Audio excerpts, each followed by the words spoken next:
Our scripture reading today is from Joshua chapter 2, verses 1 through 4, 15 and 16, and 22 through 24.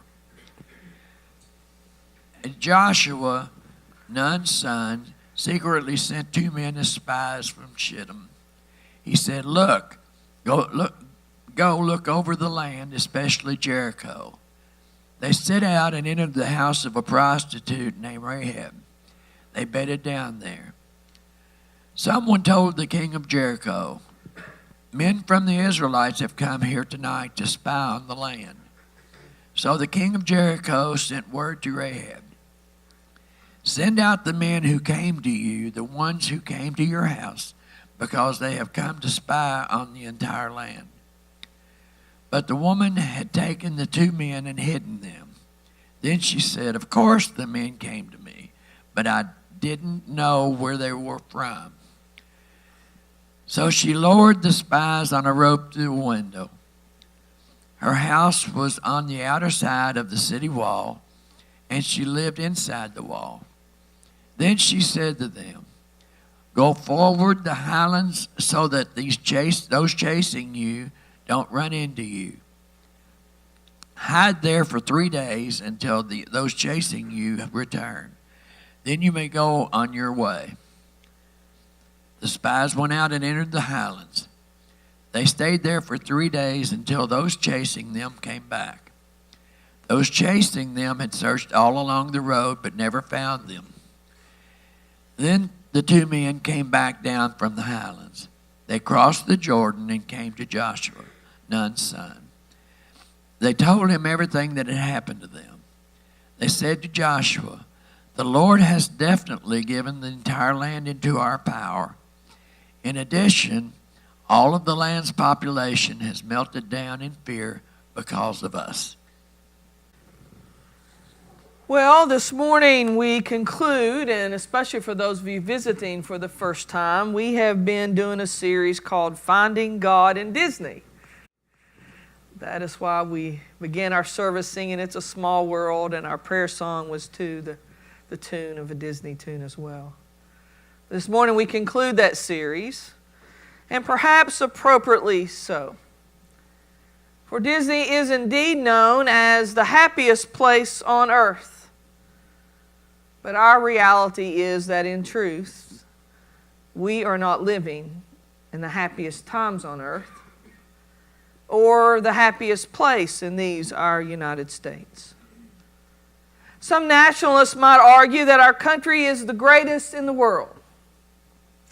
And yet, with all due respect and love for my native country, and I do mean personally my native country, Mason, since I share a heritage of Native American, these times we are living in are far from happy, aren't they?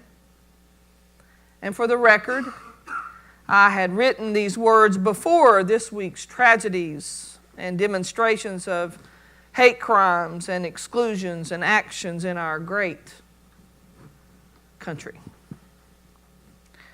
I'd written these words before 13 bombs were sent to political rivals of our sitting president. I'd written these words before 2 innocent African Americans were murdered in a Jeffersontown, Kentucky Kroger store. And I had written these words before 11 Jewish worshipers were killed yesterday in a Pittsburgh synagogue. And friends, these are just the newsmakers of this past week. I'm sure there were other heinous crimes committed that we don't even know about. But these, well, I would say these events and actions are unbelievable. And yet we have learned to expect them, haven't we? To even be on alert to them whether we're attending a sporting event or a movie or going to the mall or to the grocery, or God help us, attending worship. Yes, we are far from the happiest place on earth or the greatest country. And to be clear and to be fair, What we are experiencing did not just begin 2 years ago. That would be an easy explanation. But in fairness, we know that mass shootings in schools and nightclubs and movie theaters and, yes, places of worship have been on a constant and steady incline for many years. Sadly. Nevertheless, let us see if there's anything we might take to help us from the Disney animation movie called Mulan and the book of Joshua found in the First Testament of our Hebrew Christian scripture. Now, Mulan is not one of the most famous Disney movies or characters. How many of you have seen that one? A few. All right. And the book of Joshua found tucked away is not the most popular scripture. You know, as far as Disney goes, little girls seem to much prefer to dress up as Cinderella or Belle or Elsa. Yes, the Frozen movie and Let It Go is still living on and strong. I relate so much to the character of Mulan. She is a girl, the only child of her honored family, who fails to fulfill a Chinese girl's traditional duty as a desirable bride. When the Huns invade China, one man from every family is called to arms. And Mulan's father, who has an old wound and can't walk properly, decides to fight for his country and to represent the honor of his family, although it's clear to everyone he wouldn't survive an enemy encounter. Mulan, who was just rejected by the matchmaker because she wasn't pretty enough, decides to prove she's worth something. And so she steals away to fit her father's place in the Chinese army. And she disguises herself as a boy. Weeks later, Mulan and the other troopers survive the training camp. They're on their way north to stop the Huns, and after being spotted and pursued by the enemies which can overpower them, there's a situation in the mountain that forces Mulan to be creative and come up with an idea. But then she knows if she follows through, her gender will no longer be a secret. And so she decides to risk everything in order to save China. And as that story of Mulan unfolds, she makes the journey from zero to hero, or shero, more accurately. But even after that quick thinking that allowed the defeat of the enemies, because she had done so under the fraud of pretending to be something she was not to the outside world, a girl, she was chastised. It was only later that she was fully recognized as the one who saved the Chinese Empire. And then this rejected girl by the matchmaker is elevated by accepting the crest of the emperor and offered an advisory role, a high office. But she declines, saying that she just wants to return home to her dad and her family. Mulan, someone in that movie, in that circumstance that would be least expected to make any difference in the greater good, much less save the empire, turns out to be the difference between empire victory and total destruction and defeat. Mulan, the tomboy girl that seemingly had no match, ends up with a love connection and gets the best of all worlds. She keeps her dad from having to go to war, and she gets a love, and she has a victory of their shared country. Who we least expect in that story, Mulan,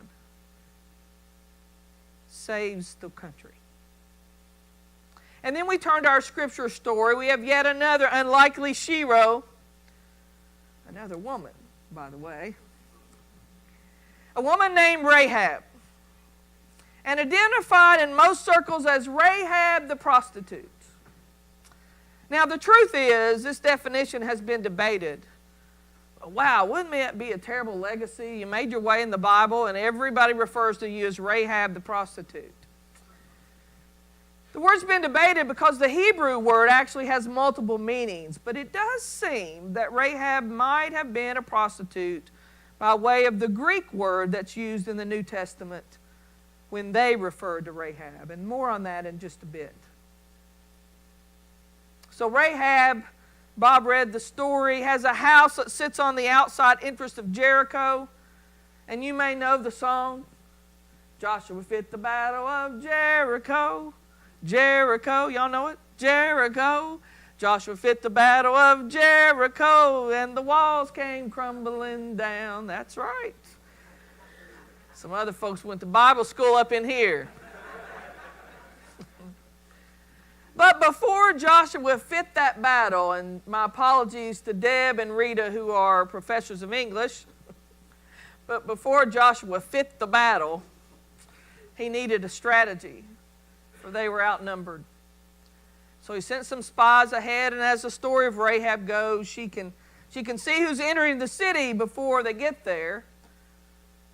When you think about it, and scholars have suggested that this view was pretty beneficial to an attractive woman who had goods to sell to the traveling men. Only this time she didn't sell goods to the two spies who had found their way to her inn. And in the ancient community, it was common for an inn and a brothel to share space. But in this case, no goods exchanged, except for the good of heart. For this unlikely shero, Rahab hid the spies. When you read that the king found out about it and said, "Where are the spies?" And she said, I don't know. They left. She lied. I started to do some reflection on, is it ever okay to lie? But that'll be for another day, all right? Because both Rahab and Mulan told a lie. Anna, we'll talk about that later, okay? Is it ever okay to be dishonest for the greater good?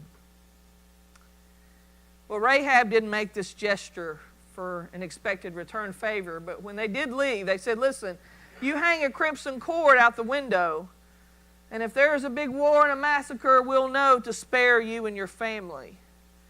And indeed, that happened.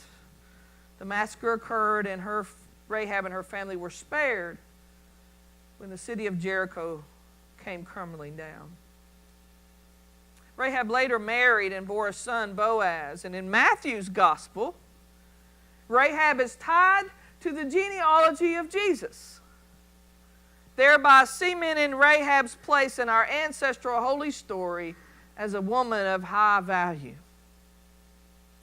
Like Mulan, someone we'd least expect becomes part of our story and demonstrates not only risk, but risk without any assurance of personal gain.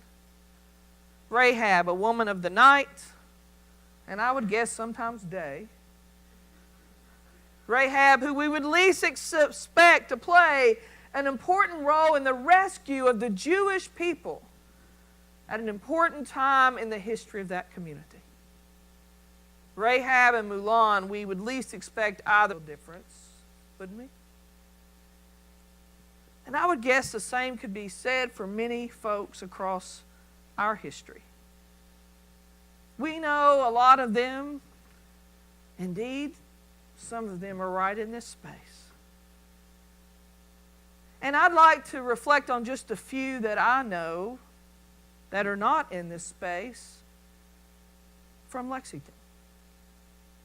Now, I know there are some who have disagreed with the actions of Jenny Ramsey, who is director and co-founder of the Catholic Action Center. And since 1999, Jenny's led the center, an all-volunteer organization that serves those experiencing homelessness. The work done by Jenny Ramsey and the Catholic Action Center to create a place where dignity, relationships, and connections become a path from the streets to a home for so many is remarkable. That's what Bill Onright, the parade chair and president of the Bluegrass Irish Society, said about Jenny when they named her this past March as Grand Marshal of the St. Patrick's Parade.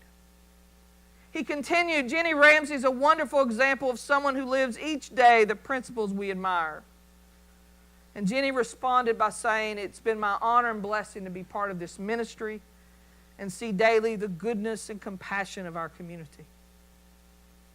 Jenny was born in Frankfurt, one of 7 siblings, raised by an Irish mother and a German father.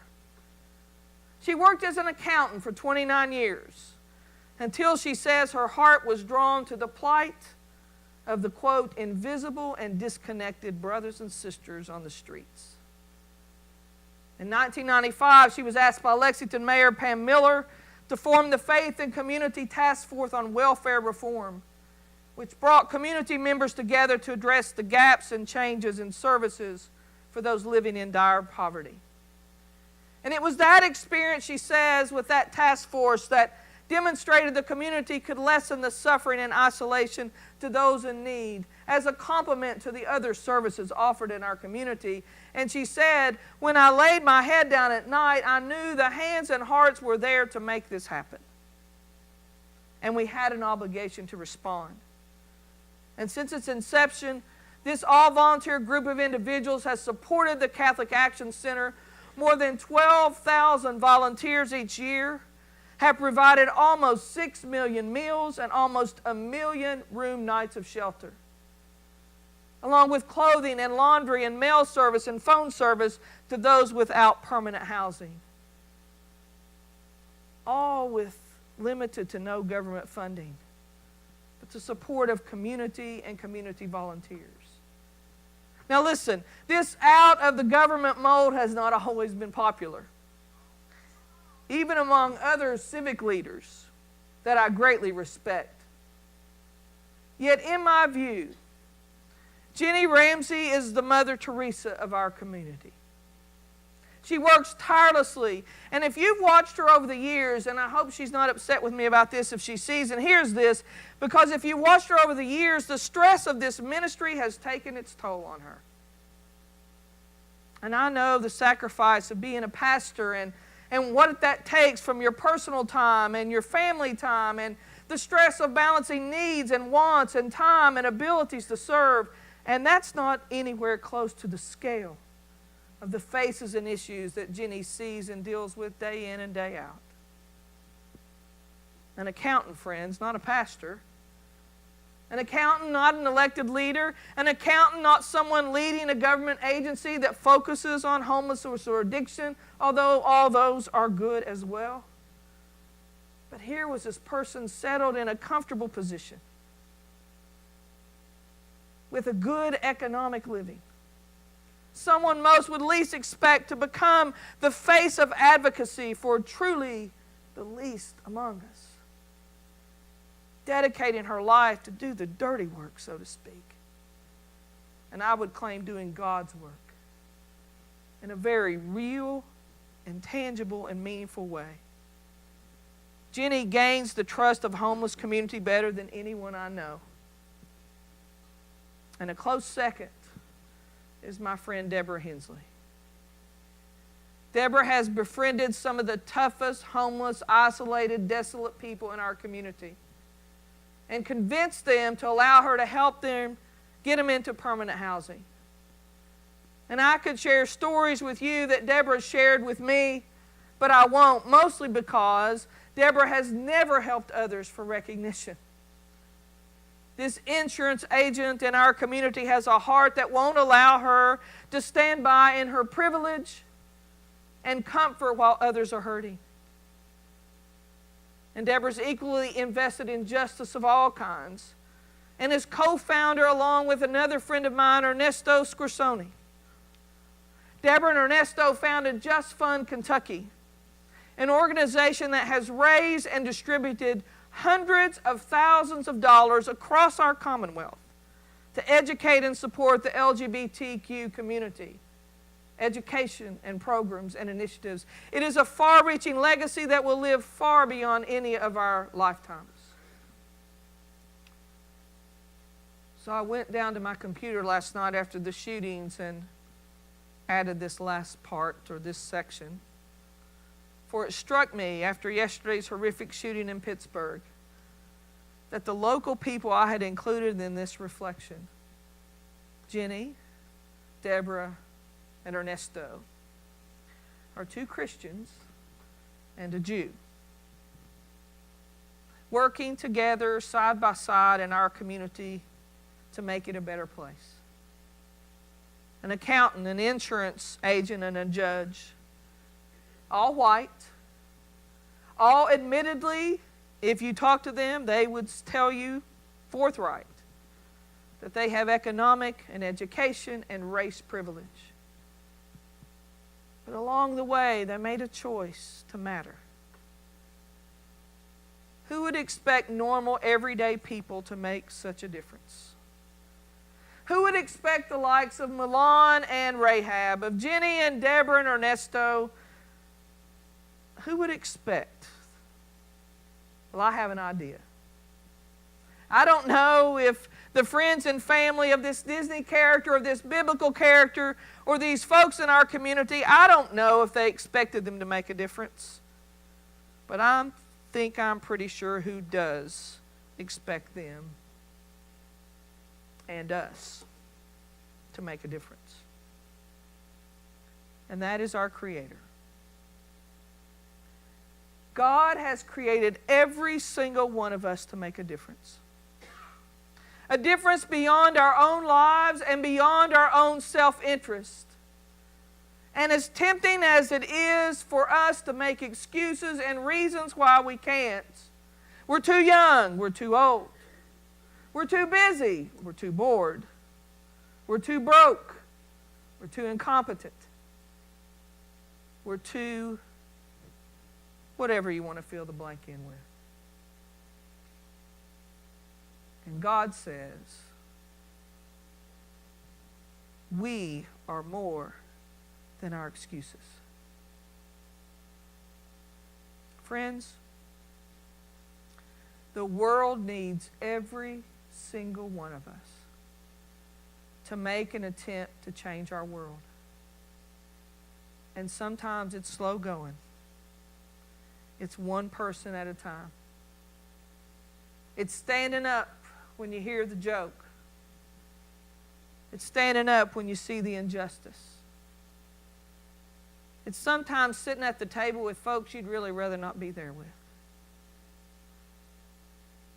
It's sometimes, and admittedly I'm not always good at this one, keeping that finger from hitting send. To do our part to stand against hate and indifference. To lift up our brothers and sisters who are different from us. They look different from us. They love differently than we do. They worship differently than we do. And when they go in the voting booth, it's not the same vote.